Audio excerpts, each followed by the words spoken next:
در حقیقت همین کار هست در جمعیت ما، در حیات ما.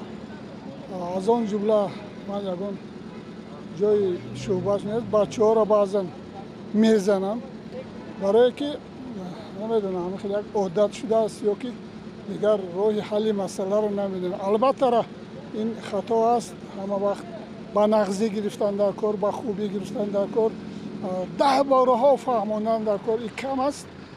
راه حل مسئله فقط با گفت و شنید، با نصیحت، با سخنهای شیرین این اولاتر بهتر است. یا پاش ختم میدن، دست ختم، این ممکن نه. گوای آخه اینجا گوای. ولی نادرست است، اما چرا هست در جامعه ما؟ سبب همونا خودشون تربیت خوب گرفتگی نیست.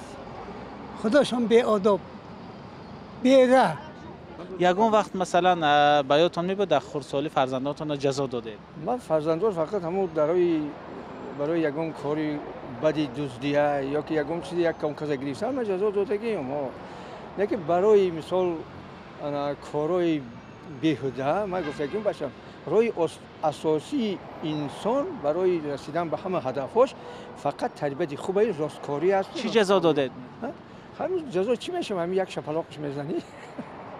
نه خیلی سخت جزا نتی، با مهربانی بچه‌م این کارو ناتوریه، بچه‌م اینا با این راه بره، بچه‌م با این راه بره. هم آدم میفهمن. شما فرزندانتون جزا دادین یا گناه؟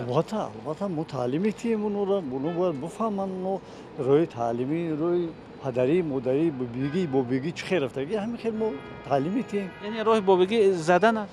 نه چرا؟ نه وقتی شما فرزندتون یک گناه کرد چه خیلی میفهمونه؟ آموختن در کار، او را به خوبی فهموندن در کار که همین چه خیلی که پدران ما مایده بده خور بودیم چه خیلی که ما را فهموندن همین خیلی ما رو میفهمونیم اخی مشکل نیست.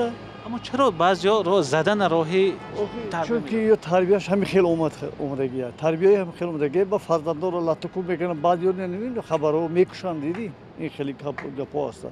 خدا پروردگار هم بشه انصافتیه. یک در زندگی ممکن نیست، باید که فرزند با گپ خوب با معامله نقص باید همونی مثال خطاگی کردگر.